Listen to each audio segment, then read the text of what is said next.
Google made an oopsie. Twitter is headed in the wrong direction, and I will rant a little. Hello, everybody, and welcome to TechSpace Africa, the podcast. My name is Nigel, and Google yesterday, in an unofficial demo to showcase their new AI, which is like supposed to take on ChatGPT, because Microsoft said they are implementing ChatGPT with Bing to make it a more powerful search engine. And given we've seen what ChatGPT can do, amazing stuff, Google is shook. Google has issued a red notice. Now, yesterday, when showcasing the unofficial demo for Bard, Google lost about 7% in market share, and this is because the AI outputs misinformation about the a telescope. And while it's not a big issue and it's just an official demo, it just goes to show how unready Google are in terms of releasing their new AI. And like I said in a podcast I was on just this week called TechSpot Africa, Google is not ready for the AI market. Google has been working in developing the AI in secret for like a while now, and it was bound to happen that now that they are releasing the AI because of being pressured and the competition, and just not because they are ready. Of course, there is going to be a lot of discrepancies. There is going to be a lot of errors, and it's very interesting to see how this turns around. How this new era of search goes, and Microsoft is not playing around. Actually, they just released the AI powered Bing this week, and it's pretty amazing. I've seen a lot of videos on it, and it's pretty cool. So I'm waiting to see what Google does with this new Bard, but you can expect a lot of bugs, a lot of errors in the launch phase, I would like to say. Speaking of AI, Kenya has been ranked fifth by a report conducted research by Oxford Insights. It has been ranked fifth in the readiness for the government to implement artificial intelligence in the delivery of services to the public. And this is very interesting. It's actually been ranked 90th in the world. And you might be wondering, how can the government implement AI? How will the government implement AI? And there are a lot of ways AI can be implemented in about everything. And if artificial intelligence is just intelligence, just not output by a human. So this can be used like in the education sector, in the medicine sector, in any kind of jobs, even regular old customer care jobs. So if the government can implement this and help the provide services for the people using the AI, I think that's a pretty neat thing. But I don't know how accurate the research is. I don't know if we should take that with a grain of salt. Now moving over to Twitter. So Twitter used to be my favorite app. I used to wake up every day and I would log in.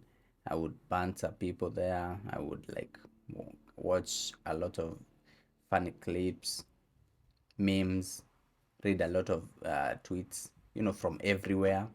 And it was on such an upward trend with the introduction of very cool new features every single month or so. In 2021, I think they were just releasing features on features on features. The ones that didn't work, they didn't keep. The ones that worked, they kept. Now, since Elon Musk took over, the app is on a very bad trajectory. It's just pathetic. I don't have as much fun as I used to spending on the app. I'm mostly even on TikTok now, watching fake scripted prank shows, and it's such a sad thing to say. So yesterday, Twitter announced 2,400 limits per tweet per person per day tweets in terms of tweets, and people are complaining that it's actually not even 2,400. They're hitting the limit even before 1,000. So that feature being implemented is not even accurate. It's just bugs on bugs on bugs. They are also introducing some weird features like increasing the character limit on tweets, which I think just kills the main and core cool Twitter, the cool factor on Twitter. You know, Kitambo, it used to be like, I think 140 characters, and you had to fit exactly what you want to say in those numbers. And then it became 280, and now you had leeway, and you could like put more words, and it was not struggling. And I think that was actually the sweet spot. I really liked 140 because it was cool. You had to think, you had to come up with just the right amount of words to communicate something. Because I even threads, we didn't have threads at that time, so it was pretty cool. Then 280 characters came, then threads. So I don't see why we need 4,000 characters. I think if you want to write 4,000 characters, just go write on a blog, go write on Medium or something. I think it's pretty, you know, it's pretty bad. Twitter is like right now I'm trying to load my TL, and all I can see is one tweet and then the rest is a blank space. Twitter users for on Android for the longest time could actually not even DM people. We didn't have a DM option, and it's pretty sad the way Twitter is headed right now. I'm just gonna say, and we hope Elon Musk turns that company around. If you've made it this far, thank you very much for listening, and maybe leave a comment down below on some of your thoughts on whatever I'm rambling on about. The last thing I wanted to talk about was actually go on a little rant about uh, the influencing tech space in Kenya right now. So I've been around for a long time in the tech influencer space, a lot of days, hundreds and hundreds of days, a lot of hours put in, and I think I expected to see growth like by 2023. I expected to see growth like I see in other countries, but it's it's stunted. There is no growth. We are we are just floating in the air, and it's the same people who are always in the same campaigns over and over again.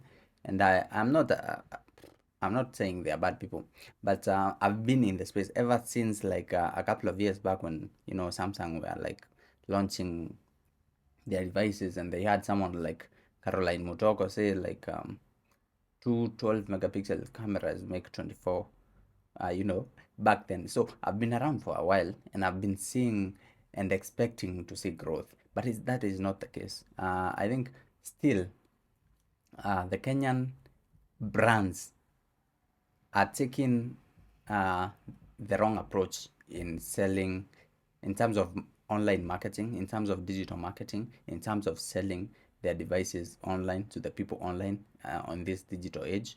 And this is because they are picking these so-called all-stars, and they are leaving out people who can actually help, you know, who knows things about the tech space. And these people are a lot nowadays. Uh, I've been strongly feeling like it's high time as Kenyans, us as Africans, stopped depending on reviews from overseas for the devices we are using here. Sometimes they were different. It's just now that the S23 became the same device that was being reviewed overseas. So uh, I I think it's high time people like trusted our own reviewers, uh, listened to reviewers from within, and took them seriously. But then again, we have brands coming up with a list of celebrities every time they are launching something. Every time they are launching something, and I can understand for other brands and you know products that are not tech. Like for skincare, they go for the skincare people. For this other thing, they go for those other people. But when it comes to the tech world, uh, they pick the same celebrities, and you are like, why and what criteria did you follow to come and pick some of these people like Sauti Sol to launch your Infinix? Like, why is Sauti Sol, you are a brand ambassador, and I struggle to understand why are you launching the Oppo and uh, you have someone like Willie Paul as your brand ambassador. No, and they don't talk about the phones, these influencers. They just take a few pictures, they shoot a few ads, and that's just about it. And then you're expected to buy, and they'll spend millions and millions on the same. And these people will never even be seen with these phones. Like I used to understand when people would say like, okay, I see Eliud Kipchoge using the Techno, so maybe I will buy. And I used to ask, so how many people are going to actually buy when they see Eliud Kipchoge with the Techno? I've never heard of a person in my life tell me I bought this phone because I saw Willie Paul using it. And now that is not even the issue because now they don't even use it. Now all they shoot is a few ads, I guess, and now brands expect to make like millions and millions of money selling products because they talked with uh, because they took on Willie Paul as the brand ambassador. And I understand celebrity influencing is something, and I am not in the PR space, but I think the same effort should be put in actually hiring people who will convince people to actually talk about the product, like spend money on people who actually know products, because definitely the influencers are not here to just review your products for free. They also want to make bread. They also want to make some money. So spend the same effort you're spending hiring the Willie Pauls and the Sauti Souls to hire some actual people who have uh, let me call it ball knowledge in this space, like somebody who will tell a person this is this device and you're supposed to buy it if this and this are your needs, if this device suits your needs, and not this is the camera for everyone, this is the phone for everyone, because no phone is for everyone. Everybody has different needs. Like somebody wants video and another one never shoots video. Someone wants a nice screen and they never shoot video and photos, and you can just suggest a mid-range phone with a pretty neat display. Another one is saying, okay, I can compromise on something like the display and I want pretty neat cameras, and you're like, okay, so this is what you go with, this is what you go with. These people that are being hired by these brands know not, they don't have that ball knowledge, they know nothing about it. I really think it's time we evolved as the tech space, and it's time we took these small people seriously. Like I see a lot of people on TikTok, like the TikTok in the Kenyan TikTok, and there are a lot of people with knowledge on this space, on this uh, space.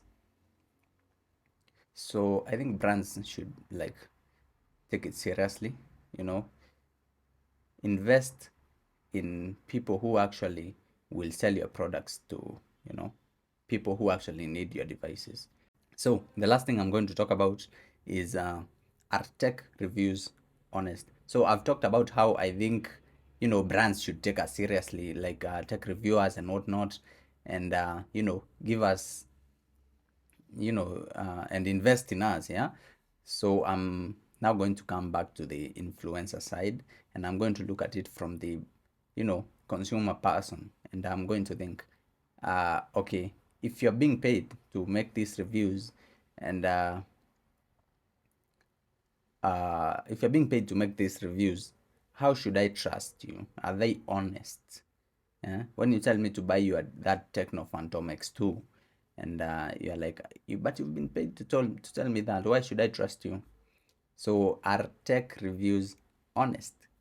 Personally, I think most most people should never like do paid reviews. Yeah, paid reviews are not it. You can understand when people do like a product showcase. There are a lot of ways to advertise on tech websites, on tech videos. There are sponsored videos, and you can tell people about the device. But when it comes to a review, I think if you want a review to be honest, your reviews cannot be paid, you know. So now when I see like the tech influencers now the big wigs, the pioneers, and they are doing these paid reviews, and they are calling it a review, but clearly it's an ad. I think you are some of the people who are making us not evolve. This is the reason we are not evolving is a tech space. Come on, stop doing paid reviews. That is just an ad. Call it a product showcase. Call it something. Stop calling it a review. It's not an honest review. Uh, I think I've rambled on enough, and I'm going to just, you know, cut it short there. Thank you guys for listening, and subscribe, share, leave your comments down below. Let me know what you think, and I'll see you next time. Cheers.